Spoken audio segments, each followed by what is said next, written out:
This presentation will look at how we produce the sounds needed to speak the English language. This is Dr. Fox, who's been trying to learn how to speak, but despite learning all this, he still can't manage it, so he's asked me to help him out. Before we learn how to speak, we have to learn how we breathe, as we need air to speak. This is a diagram of the respiratory system. And up at the top is the nasal cavity. And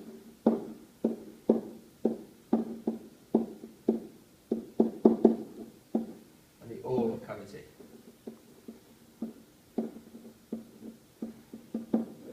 This is where air enters the body, then travels down the trachea into the lungs. And in the lungs are smaller parts called bronchi.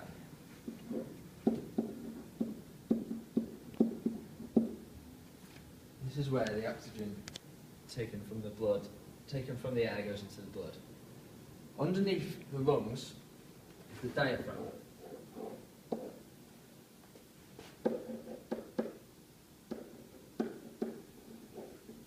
The diaphragm is a dome-shaped muscle that when we breathe in contracts to allow the lungs to expand and then relaxes to squeeze the air out of the lungs, back up the trachea and out of the mouth or the nose.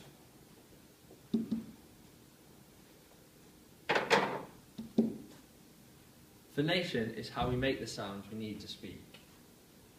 And this is a diagram of the larynx. At the top of the larynx is the epiglottis.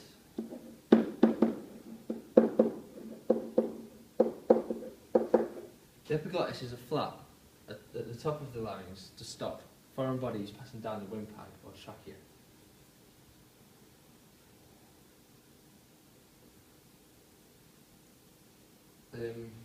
These are the vocal cords.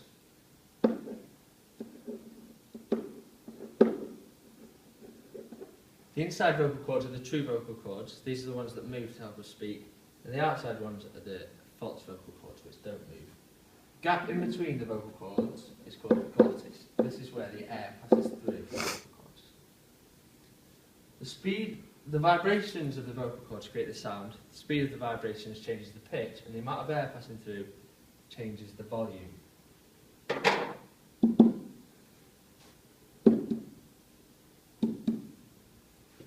Articulation is how we make the sounds needed from the air that we use. We have active and passive articulators. The active articulators are the lips, tongue,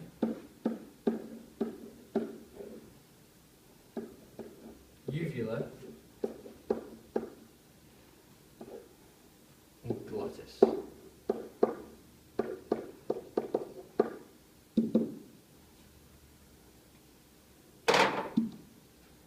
The active articulators are the articulators that move within the mouth to help us produce the sounds. We also have passive articulators.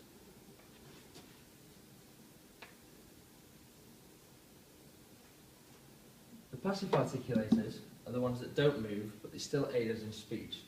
Passive articulators are the teeth,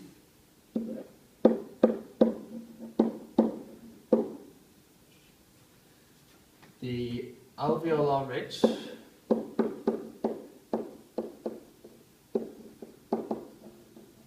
which is the part of the mouth just behind the teeth inside, the hard palate,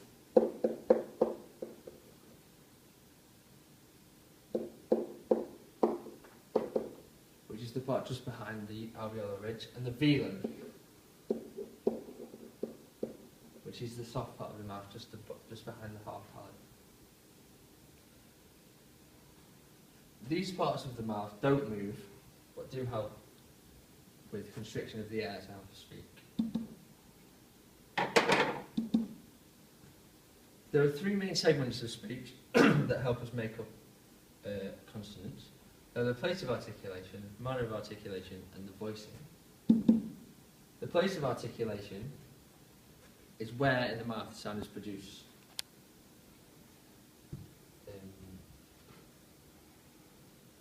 This is where parts of the mouth will move constrict the air to produce a specific sound. First example of a place of articulation is bilabial. This is where the lips move to produce a sound, for example, B. No other parts of the mouth move apart from the lips to change the airflow.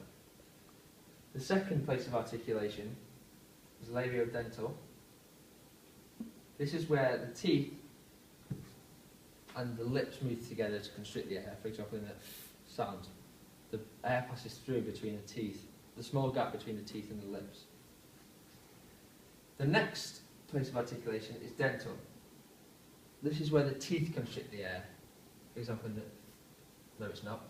It's where where the tongue and the upper teeth move together to constrict the air. For example, in the sound. Alveolar constriction is where the tongue moves closer to the alveolar ridge to constrict the air. For example, in the S sound, the tongue moves up towards the alveolar ridge. Post-alveolar articulation is where the tongue moves just behind the alveolar ridge to constrict the air. For example, in a sh sound. Palatal constriction is where the tongue moves towards the hard palate to constrict the air, making a j sound, for example. Velar constriction is where the constriction happens between the tongue and the velum, making, for example, a g sound. And the final place of articulation is glottal constriction. This is where constriction happens at the glottis, for example, making a h sound. Manner of articulation is how we constrict the air. For example, a plosive sound will happen usually around the lips, and this is where the air is completely stopped for a moment, and builds up, and then when the mouth is open, it creates an explosive airflow, for example, in a p sound. Nasal articulation is when the oral cavity is closed off and air passes through the nasal cavity, for example, in the sound. Fricative happens in the oral cavity. This is when there is constriction to create a turbulent airflow, for example, in the f sound. There's a very small gap for the air to pass.